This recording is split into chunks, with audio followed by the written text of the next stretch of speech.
try to go through my memory here, and it's a little bit confusing. And I have, first, before I hit my remarks, and my remarks was exclusively about the decision on the Irving School Playground. But there was a notice that came out today saying there's a meeting next Monday at times I can't get to because it's during work, where there's going to be Q&A. So, but I took that to mean, is the policy then under review? Could it be changed, or is it's going to happen as the notice that came out said? By the first, the playground will be closed. So let me ask that question first, and then I'll continue my remarks.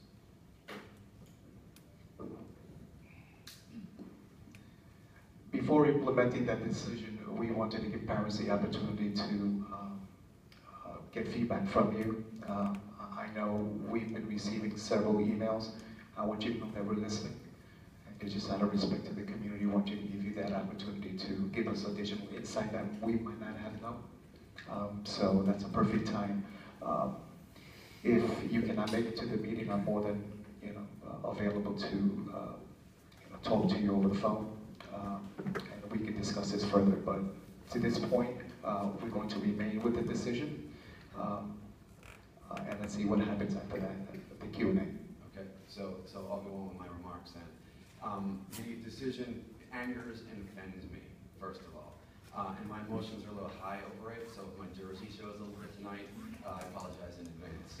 And I want to say also that I appreciate all of you and all of your time, because I know you're dedicated people, and I think you're trying to do everything that's right for the community. So when I'm attacking the decision, I'm attacking the decision. I'm not attacking anyone individually or personally. Let me just state that for the record, so you have that in your mind. And I also want to start out by saying, as a taxpayer in town, and we pay enormous taxes, it's a strain on a lot of us, and including everybody's taxes, we're paying, for those of you who are employees, we're basically paying your salary, which then means, in some ways, we're your boss. And in another way, we're the consumers of what you're doing.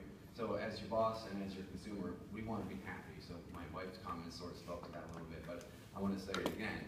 I don't feel like you're listening to your consumers, and I don't feel like you're listening to the people who are paying your salaries, especially for those who are your employees. And I think what you really need to consider is what we're giving up is a hugely important thing. Mr. Soto, I saw the footage or the tape of the meeting on the 20th, I believe, of October, in which you even said that you're into community building. That is a critically important time for the community of Irving. And after school, the kids need to let off steam. The parents need to talk to each other. I think by just simply doing away with it, you're cutting into that community in a big way. And you need to realize that. And I think the justification for why you're doing it makes no sense at all. Safety was the reason I understood from the meeting that was the prime decision for getting rid of the playground being open to students after school. By the way, it's their own playground after school. If all of you went to elementary school and you couldn't play on your playground afterwards, that's just kind of nuts. But anyway, but back to the safety issue. There are lots of parents standing around, lots of eyes on the playground. There's two different ways that safety can be an issue. One is that you're afraid someone's going to be abducted, and I think either the word abducting or kidnapping was used at the October meeting. With all those parents standing around, that is just simply not really that realistic at all, and I don't think that's ever going to, I don't think that would ever be an issue. And the other thing the way that safety could be an issue is that kids fall off of a play equipment. Now that's just inherent in the playground, and we're not going to do away with playgrounds because you can get hurt on them. But there's ways to mitigate safety problems and safety concerns. One is you could put up some rules, and has that been considered? And as far as the safety goes, have you actually talked to anyone who has experience in the safety field, or have you consulted your lawyer? Is doing away with something that's a critically important time the only way to mitigate the risks that you might think are there, which I don't think are there? So those are some questions I'm just posing. And again, I'm sorry, I'm going through my notes here.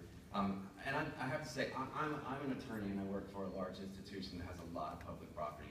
And the fear that people are going to be litigating, someone's going to get hurt, and the school board's going to take the hit, that is overstated. There are public reports out there from bodies that will claim that's overstated. And the New Jersey Tort Claims Act is going to protect the district. The fact that the playground is relatively well maintained is going to protect the district. People, I think it's just an overreaction that someone's going to sue. Oh my gosh, someone's going to sue. There are ways to mitigate that risk, as I said before, there's insurance, there's other tools that you can use. Again, just doing away with it, I think, is a terrible idea. The thing that offends me the most, and this gets back to one of the public comments at that October meeting, the paraprofessional basically got up and stood there and said, people aren't going to understand if we close the playground at 3:30 that they have to leave. Now, I'm not trying to get in the way of the fact that you have a legitimate after-school program and those kids need to come out and play. That's fine, we get that. But I think if the kids coming after, like the kids who are dismissed from school want to play for 30 minutes, they should be able to do that. And if the rule is, we'll close the playground at 3:30, everybody's got to leave, that's easy for us to understand. Don't tell me that I'm not going to be able to understand that. That's offensive to my intelligence. And the other thing I just wanted to mention is that since 2007, when we had kids in that school, they've been playing on the playground after school for a little while, and it's never really been an issue. There's no real safety concerns. So that's probably enough right